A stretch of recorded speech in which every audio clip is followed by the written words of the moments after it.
신동욱 의원님 발언 기회입니다. 좀 참아주세요. 아니 의사진행 발언은 그때 주셨었잖아요. 신청하지도 않은 사람한테도 기회를 주셔놓고 신청을 해도 안 됩니까? 그러니까 청사라 그러는 겁니다. 나경원 의원님 멋대로 운영되는 데가 법사위가 아닙니다. 어떻게 한판이 순서를 망가뜨리면서 계속 의사진행 발언이라고 작년에 계속 그러시더니 새해 들었으면 좀 바뀐 모양새를 보여주세요. 자, 신동욱 의원님, 자, 5분 드립니다. 해주시기 바랍니다. 시작해 주십시오.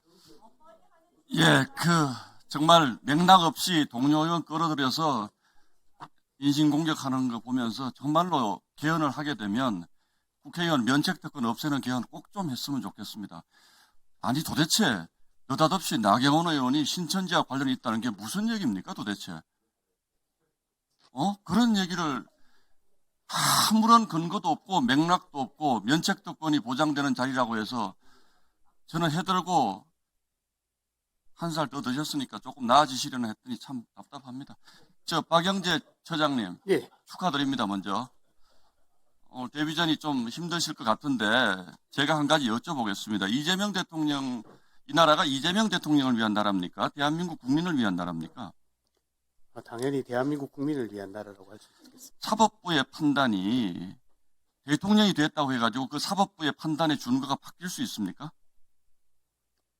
법원은 조금 전에도 말씀드렸다시피 헌법과 법률에 따라서 재판을 하는 것입니다. 그래서요, 공직선거법 상고심에서 파기환송한 거 가지고 자꾸 문제를 삼는 모양인데, 저는 항소심 재판부의 판결 내용이 국민들의 일반적인 법 상식에 현저히 어긋나는 무죄가 선고됐기 때문에 대법원에서 파기환송한 것은 너무나 당연한 일이고 대통령이 될 가능성이 높은 자라고 해서 그것을 봐준다면 그건 사법부가 아닌 거죠. 그렇지 않습니까? 같은 답변을 예. 저는 오히려 많은 국민들이 파기환송이 아니라 대법원이 파기자판을 해서 대한민국을 이렇게 혼란 속으로 빠뜨리는 거대한 사법 리스크를 가진 대통령이 탄생해서 지난 1년 내내 저희가 이재명 대통령을 법적 리스크에서 해소시켜 주려는 민주당과 싸웠습니다. 그래서 저는 그 당시에 대법원이 좀 더 용기를 내셔서 파기자판에서 아예 이런 분란의 씨앗을 뿌리지 말았어야 된다고 생각을 합니다. 어떻게 보십니까? 재판에 관한 사항이라 제가 더 이상 말씀드리는 건 적당치 않을 것 같습니다. 예.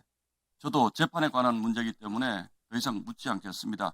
그러면 가만히 있어야지 그 대법원의 판단을 계속 국민들께 무슨 반성을, 사과를 요구하고 이게 과연 국회가 맞습니까? 대법원의 판단에 대해서 국회가 계속 사과와 반성을 요구하면 대법원 앞으로 법원 행정처 법원 어떻게 운영하실 겁니까?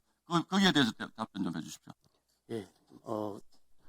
헌법과 법률에 맞게 한 재판에 관해서는 국민들이 판단하실 거라고 생각합니다.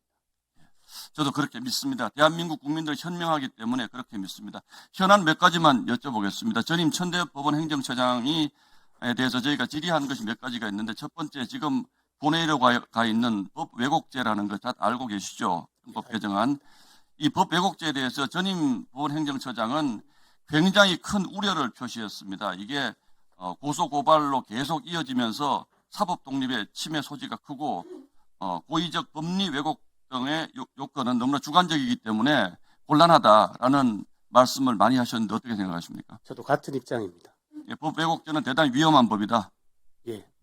자, 법원 행정처 폐지하자는 법안에 대해서 천대엽 전 처장은 사법부 독립의 본질이 재판뿐 아니라 인사권을 핵심으로 하는 사법행정에도 있기 때문에 이거는 삼권분립의 역사, 그러니까 법원 행정처를 폐기하고자 하는 것은 삼권분립의 역사를 되돌리는 것으로 매우 큰 문제가 있다 이렇게 판단하셨는데 그 부분에서 어떤? 예, 사법권의 독립에는 사법행정의 독립도 포함된다고 생각합니다. 예.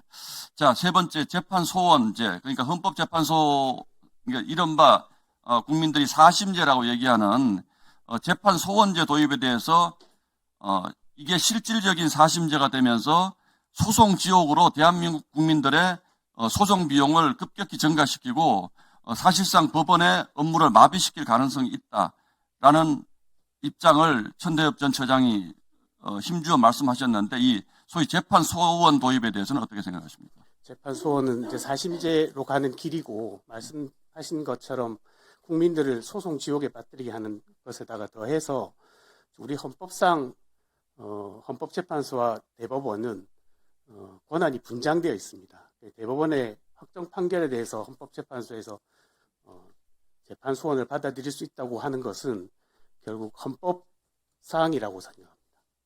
예. 마지막으로 대법관을 정원하는 문제, 이 문제는 민주당이 사법부를 압박하면서 회유하는 가장 큰 도구로 사용해 온 것입니다.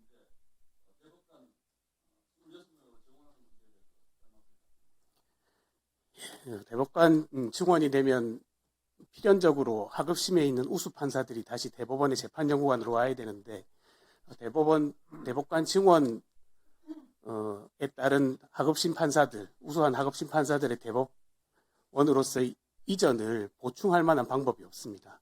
하급심의 약화가 굉장히 크게 우려되는 상황입니다. 네, 수고하셨습니다.